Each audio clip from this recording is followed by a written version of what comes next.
everyone and welcome back to Football News. Tonight we will be discussing about a very important topic, the problems of Man City this season. This season has clearly not been one of the best of Man City so far. When compared to recent years, this has been the worst. With just 25 rounds gone, they are 22 points behind league leaders Liverpool.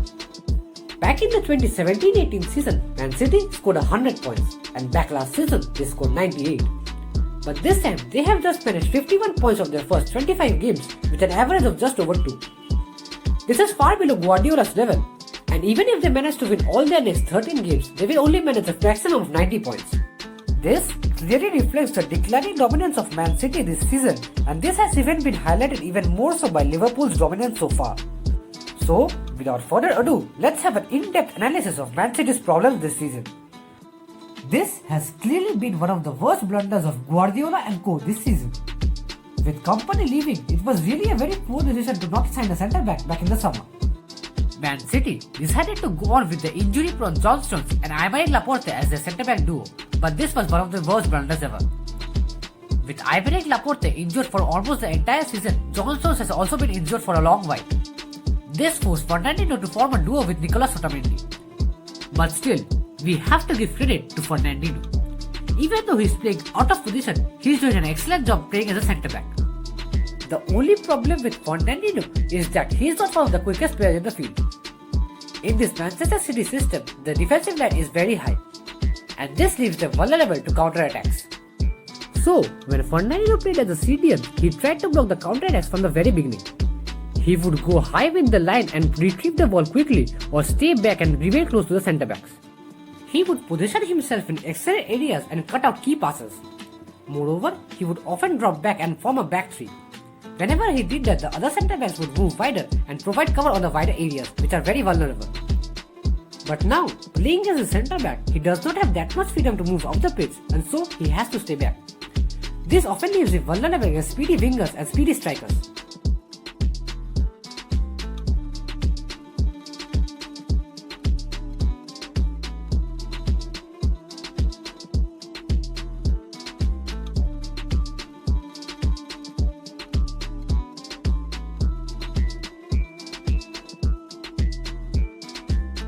Clearly, this Manchester City centre-back duo is not one of the quickest in the world, and moreover this season they have also faced some coordination problems. Sometimes we have seen that there is a clear lack of understanding between John Stones and Fernandinho. This often leads into defensive errors which were not so common for Man City. Now, this has been going on for quite some time now. Guardiola has tried a number of players on this position, starting with Benjamin Mendy, followed by Zinchenko, and even followed by Aymeric Laporte for a brief span of time last year. This year, he went with Angelino and even Joao Cancelo for some time. But none of them really met Guardiola's expectations. Now, as we have discussed on numerous occasions before, Man City generally love to attack with their 2-3-5 attacking formation. The central midfielders move up to attack the half spaces, and the fullbacks move in and tuck in the central areas and act as the inverted fullbacks. Kyle Walker is the perfect man to do this job from the right hand side of the pitch, but down the left, Guardiola faces some issues. So, in recent games, he changed the system a little. He tried to play with an inverted fullback and one conventional fullback down the left hand side of the pitch. This system also makes a lot more sense. With David Silva now on the bench, Gundogan starts almost every game, and he is more of a defensive-minded player. He is not as attacking as De Bruyne and is more suited to play in the defensive areas. With Gundogan central, the Manchester City left back has now the option to move up down the wider areas of the pitch. This in turn allows Sterling to move a little closer to Aguero. This also adds up a lot of pressure to the opposition fullback and the centre back. But even in this system, the left backs of Manchester City couldn't really match Guardiola's expectations. Mendy's performances in recent games has been very poor, and he has received a lot of criticism after the game against Wolves. So, it was expected that finally Zinchenko would be the number one choice at the left back position for Guardiola. But even that received a setback after he received a red card against Tottenham. The red card was a game-changing moment in the game against Spurs, and they eventually lost the game even though they dominated the whole match. Guardiola needs to fix this issue immediately before the big Champions League game against Real Madrid. I honestly believe that Zinchenko has the potential in him to thrive under Guardiola. With a little more experience, I think he can do a good job on the left back area. Now, I personally believe that this is the fundamental problem of Man City's system. In Guardiola's 4-3-3 system, the central defensive midfielder is one of the most pivotal players and has a huge role to play. Fernandinho has been doing this job for the past few seasons and it was expected that he would do the same for this season as well. But with the centre-backs injured, Fernandinho had to pull back and play as a centre-back, and this left Rodri as a CDM.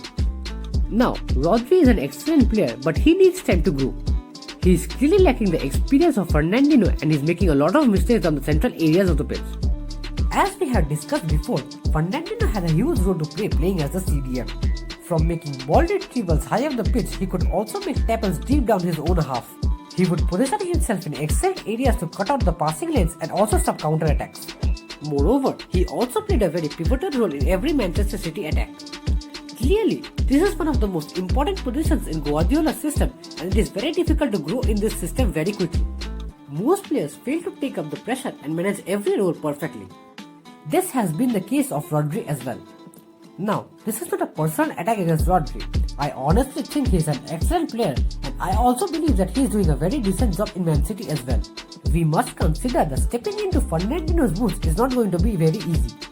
Rodri will take his time and I believe he has the potential to succeed under Guardiola. We are simply here to analyze what has been going wrong for him so far and how Guardiola can improve on that.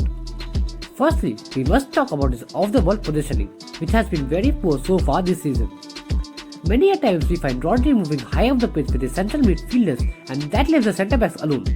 This often initiates counter-attacks and that leaves City vulnerable.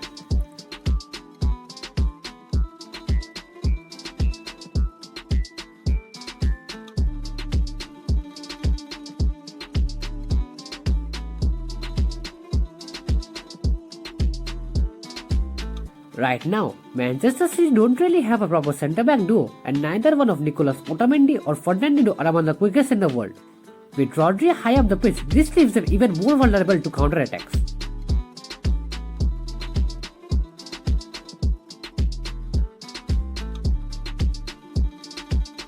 Man City have conceded 29 goals already this season compared to 23 goals last season. With most fans blaming an unstable backline, we must look at Rodri's role as well. His contribution in the defense has not really been very good so far and he really needs to grow in this area. Another problem with Rodri is his decision making. Even though he is very good with the ball at his feet, he often fails to make the right decision at the right time. Even in trying circumstances, we often find Rodri going for the safer option, looking for the central midfielders, the fullbacks or even the centre-backs. He clearly needs to grow out of it and take more risks. He needs to provide more attacking passes and look for runs behind the defensive line. Now, the Manchester City midfield is regarded as one of the best midfields in the world. They really did an excellent job for the last 2 seasons with the midfield trio of De Bruyne, Fernandinho and David Silva. But with David Silva aging, Fernandinho playing as the centre-back and De Bruyne being heavily marked, the City midfielders have not really done a very good job this season.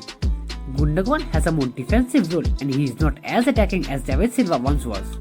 This creates more pressure on De Bruyne as he is the only midfielder attacking the half spaces.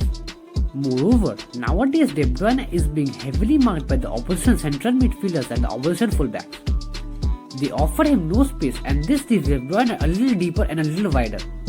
This eventually slows down City's attack.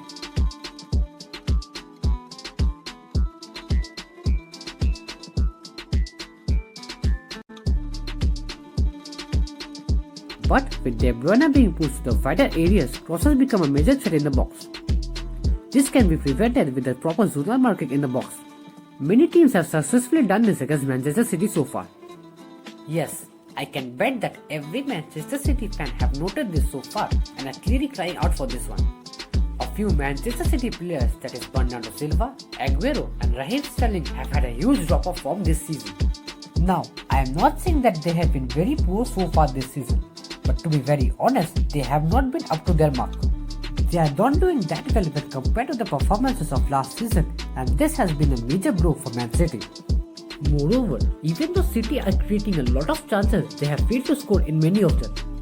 They are missing a lot of chances and we must consider that finishing has been a problem for them so far this season. Now, this is also a very important aspect of Manchester City's game. Manchester City have a very well organized high press and the opposition generally have a very tough time breaking it down. In recent games, we find Pep Guardiola using a 4-4-2 pressing line. De Bruyne moves up and the wingers move back with their respective fullbacks. By moving up, De Bruyne like Aguero goes to press the centre-backs, while the wingers come down with the fullbacks. The midfielders are there to occupy the midfielders of the opposition team as well.